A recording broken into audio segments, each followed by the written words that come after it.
장애인 문화복지신문 제339호 제8면 기사입니다. 부천시 2022년 사회적 경제 단기기획전 마켓 도시옷 개최. 부천시는 6월 9일부터 6월 11일까지 상동 홈플러스에서 2022년 사회적 경제 단기기획전 마켓 도시옷, 이하 마켓 도시옷을 개최한다고 밝혔다. 경기도와 부천시가 공동 주최하는 마켓 도시옷 행사는 경기도 내 43개 사회적 경제기업이 참가한다. 엄선된 220여 개의 제품 및 서비스를 소개하고 판매함으로써 사회적 경제기업의 민간 판로를 확대해 기업 매출 증진에 힘쓸 계획이다.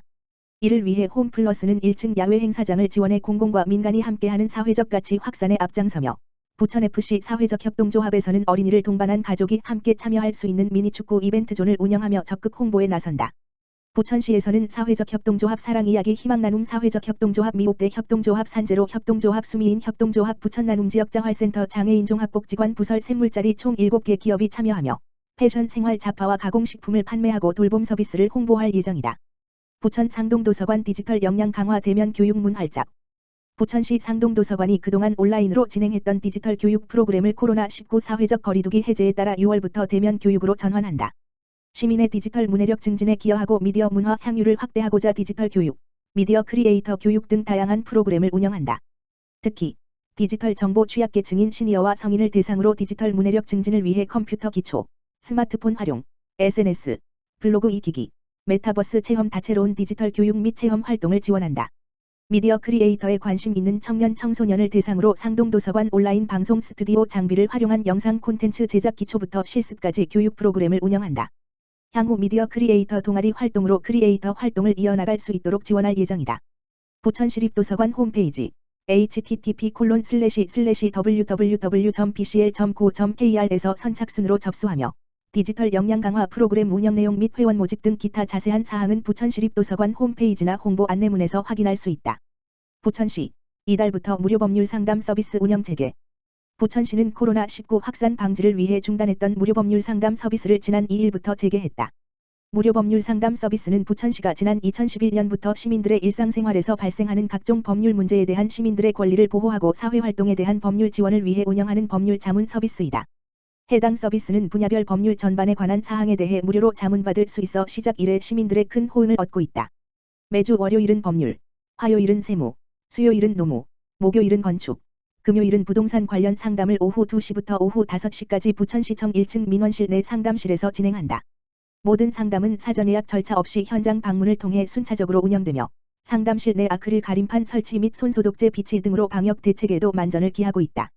수원시 글로벌 평생학습관 여름학기 강좌 참여하세요. 수원시 글로벌 평생학습관은 8일 오전 9시부터 2022년 여름학기 수강생을 모집한다. 여름학기 강좌는 6월 말부터 2달간 운영한다.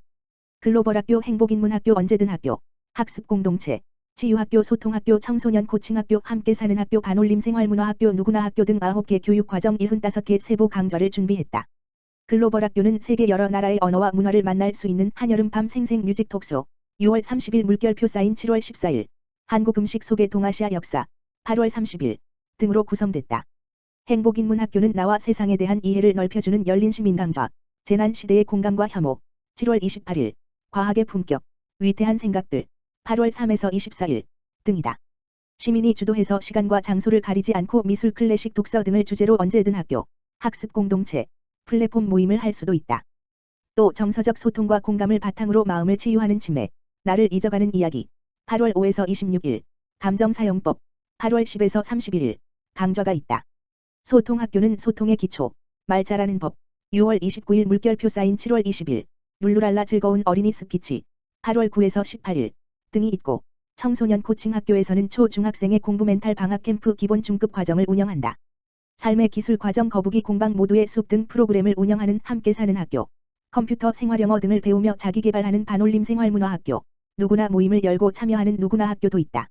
수원시 글로벌 평생학습관 홈페이지 https://learning.suan.go.kr/에서 프로그램별 자세한 내용을 확인할 수 있다. 수강 신청은 홈페이지 내 평생교육 수강 신청, 글로벌 교육 수강 신청 게시판에서 할 수 있다. 수원시 관계자는 여름방학을 맞아 가족이 함께 참여할 수 있는 특별 강좌를 마련했다며 유아부터 성인까지 모든 연령의 시민이 평생학습에 참여하는 계기가 되길 바란다고 말했다. 수원시 취약계층의 냉방기기 냉방비 지원한다. 수원시는 취약계층 시민이 안전하고 시원한 여름을 보낼 수 있도록 냉방기기, 에어컨, 냉방비 지원을 추진한다. 에어컨은 와상 환자, 누워서 병을 치료하는 환자, 가 있는 취약계층 7가구에 지원한다. 지난 5월 동행정복지센터에서 폭염 피해 우려가 있는 와상 환자 가구 현황을 조사했다. 통합사례관리 대상자 기초수급자 가구 중 7세대를 선정해 6월 말까지 설치할 예정이다. 냉방비는 중위소득 120% 이하이면서 폭염 피해가 우려되는 400가구에 지원한다. 복지사각지대의 노인 가구에 3개월, 7에서 9월, 분 냉방비 15만 원을 지원할 계획이다. 경기사회복지공동모금회에서 6월 말까지 대상자 계좌에 입금한다. 수원시는 2018년부터 매년 취약계층의 여름나기 물품, 냉방기, 냉방비 등을 지원했다.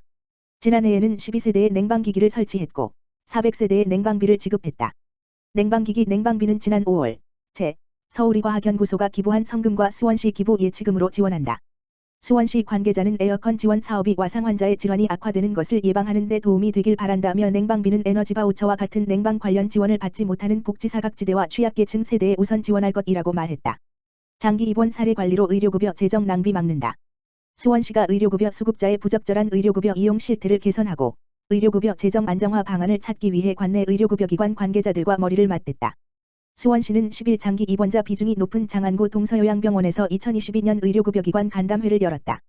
간담회에는 수원시 복지정책과 공직자를 비롯해 의료급여기관 대표자, 의사 간호사, 입퇴원 관련 실무자 등이 참석했다. 간담회에서는 수원시 의료급여 현황 장기 입원 사례관리 건강보험 심사평가원 심사 연계 합동 방문 중재 사업, 치료 목적이 아닌 장기 입원자가 자가관리 능력을 높이도록 복지 서비스 연계 지원을 공유하고 재입원 환자 건강 상태 등 적정 입원 여부를 논의했다. 의료급여 제도는 경제적 어려움을 겪는 저소득 국민을 대상으로 국가가 의료비를 지원해주는 제도다. 의료급여 대상자가 질병 부상 출산 등으로 병의원에서 진료받았을 때 국가가 의료비를 병의원에 지급한다. 장기 입원 사례 관리는 입원 진료를 이용하는 의료급여 수급자 중 불필요한 입원자, 외래 진료가 가능한 자 등 대상자를 선정해 의료급여 제도 안내, 의료이용 정보 제공, 건강상담, 자원연계 등을 수행하는 것이다. 장기 입원자는 동일 상병, 상평으로 1회당 31일 이상 입원한 의료급여 수급자를 말한다. 수원시 관계자는 관내 의료급여기관과 적극적으로 협력해 의료급여 수급자들이 불필요하게 장기 입원하는 것을 방지하겠다며 장기 입원자들의 지역사회 복귀를 돕고 의료급여 재정 안정화가 이루어지도록 최선을 다하겠다고 말했다. 수원시는 16일 팔달구 수원 BIP 요양병원에서도 2022년 의료급여기관 간담회를 열고 부적절한 의료급여 이용 실태 개선 의료급여 재정 안정화 방안 등을 논의할 예정이다.